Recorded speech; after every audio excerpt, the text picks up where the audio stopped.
I read you writing recently that narcissism is everywhere. And this is in the wake of the Queen's death. And you were juxtaposing the Queen to this new subset of England and America and the world that is just completely narcissistic and self-obsessed. And that is what leads me to Kim Kardashian. And I don't think that Kim Kardashian is at heart a bad person. I hate what she's come to stand for, what she represents, what kind of an influence she has over our society, and in particular, our little girls, of which I have one. And I've had it with her narcissism and her endless vanity. And I've pointed this out before. Last week, it also came out that she's a rules don't apply to me kind of person because she got pursued for unpaid taxes. Like so many of these rich people, she just decided the rules would not apply to her. She didn't pay her taxes on a certain portion of income she had, and she was forced by the feds to pay over 7 figures to make the bill correct. The rest of us don't get away with that, right? Neither should she. So she decides to go all decked out, as she always does, to an NFL football game. She lives in California. She goes to an LA Rams, Dallas Cowboys game out there. And the giant jumbo cam found her. What a shock. And they booed her. They booed. Listen. She's on cam.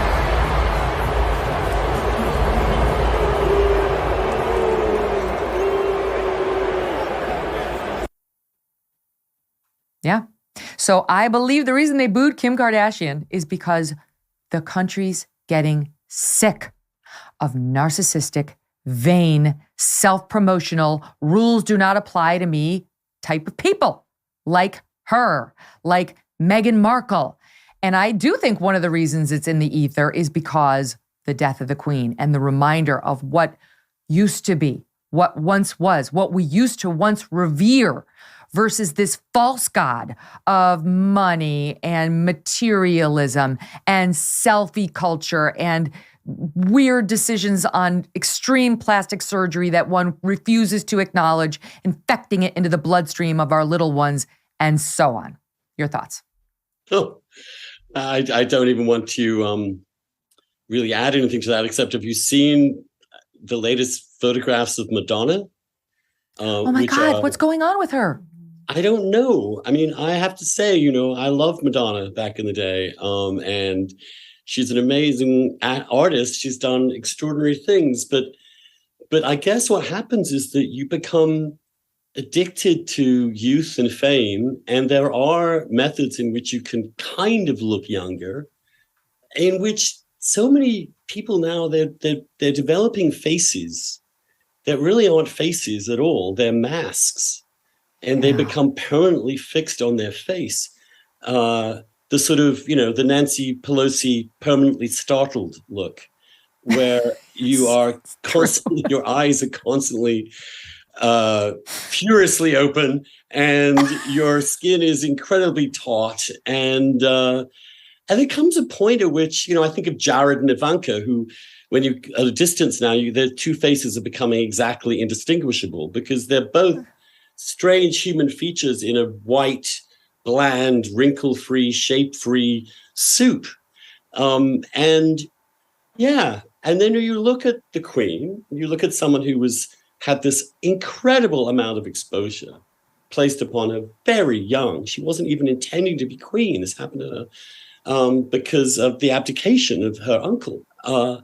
And yet she, in 70 years, never said something that drew attention to herself, never engaged in some crass attempt to please people, who kept every single public engagement she was supposed to keep, who lived up to every rule she was supposed to live up to, which is incredibly difficult to be that public and have not a single opinion of yours be known.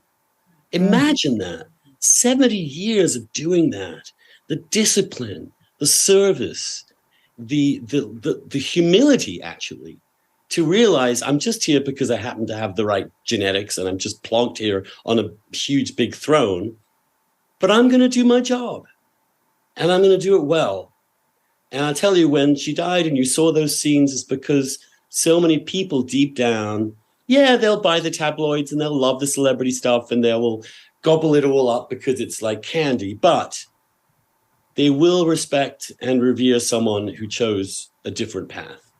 Mm. And as long as that exists, and I think William and Charles are hoping to do the same thing, then we have a public realm that is not entirely despicable.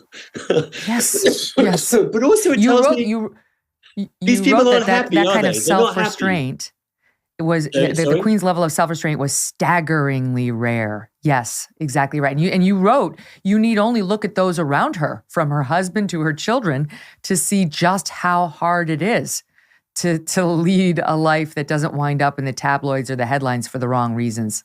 Let alone Meghan Markle, who got there for 10 minutes and immediately tried to turn it into some celebrity Hollywood stardom. Utterly misunderstanding the institution and rightly ejected from it. It would be lovely, wouldn't it, if more of our public figures accepted they get old and uglier. That's okay. It's good. We're all going to get there. We need role models of aging as opposed to these role models of panicking. And yeah. Oh, that's good. The other thing that strikes me is also that these people are not happy. If you're constantly changing your face, something inside is not at rest. And so I feel pity to some. I feel pity for Madonna. I mean, in some ways, because she seems trapped. Let me show the video so the audience knows what we're talking about. You can watch it on YouTube if you're listening right now on Sirius XM. I'm going to show it now. This is Madonna in this bizarre video, and I don't think there's sound. It's her with a cat looking bizarre. People think she looks like Marilyn Manson in this video. The captions read something to the effect of, if I miss, I'm gay. And she has this big pair of hot pink panties that she tries to hit into a trash can, and she misses by a mile. So people are wondering if she's coming out. Here's the video. She's got the panties, throwing it. She's put on some weight. So she looks very different. We've never seen Madonna anything other than ripped and athletic. Bright pink wig, and her eyebrows are gone. She does look a little like Marilyn Manson. You know, to your point, Andrew, you can make yourself look a little younger. You know, like I've talked openly, I get Botox, and I like the Botox. I still get a little, so I can still do this with my eyebrows, you know? But like if I didn't get it, I'd have a lot more lines in my forehead than I do. I think where people go wrong is trying to look young. You can look a little younger. You know, you could shave off, I think, between 5 and 7 years with like taking good care of your skin, staying out of the sun, getting the Botox. But you cannot take off 27 years or you start to look like a freak. Well, what I'm concerned about is the people who get a face at age 30 and it's the same face when they're 80. You know, that's weird. There was a great line by George Orwell that said, by the age of 40, everyone has the face they deserve. And because life has wrought its painful path on your face. And that's what it means to be human. We're in a flight from mortality. We're in a flight from pain. We're in a flight for all the discomfort that actually makes you strong. And again, for me, the main thing is pity. Fame is the most overrated thing in our civilization. It is so massively overrated. It brings generally misery and isolation. And look, I have a mini insight into this because I used to be on TV a lot. I took myself off because I don't want to be in a place where suddenly everyone sees you, in which you can't walk into a room and just be part of the background and observe things. Once you become too famous or too well known, every place you go into is altered. So you never see reality. So you get constantly shut off from reality. You get constantly shut off from the human interactions you need. You get shut off from criticism, and you get shut off from the past. And you can develop, as Madonna has, or as many other people have, into masks that are hiding misery, really. Anyway, I hope she's okay. and she's done some wonderful stuff. And it's okay to retire and just go away and live your life. It's fine. So here's something you may not know about me. I hate spreadsheets. Hate.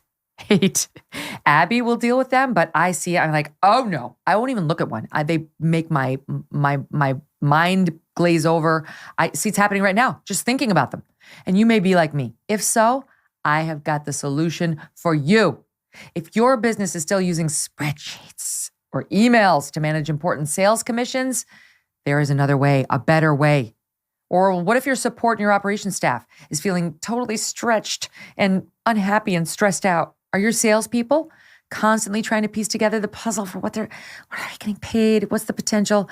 Like, what we're we missing? What do we need to know? Well, Clear Comp has got the answer for you. They have the solution. Clear Comp is a one-stop shop for your business to manage sales commission documentation like commission plan info, product info, and facts. It's basically a sales operations and sales enablement dream platform.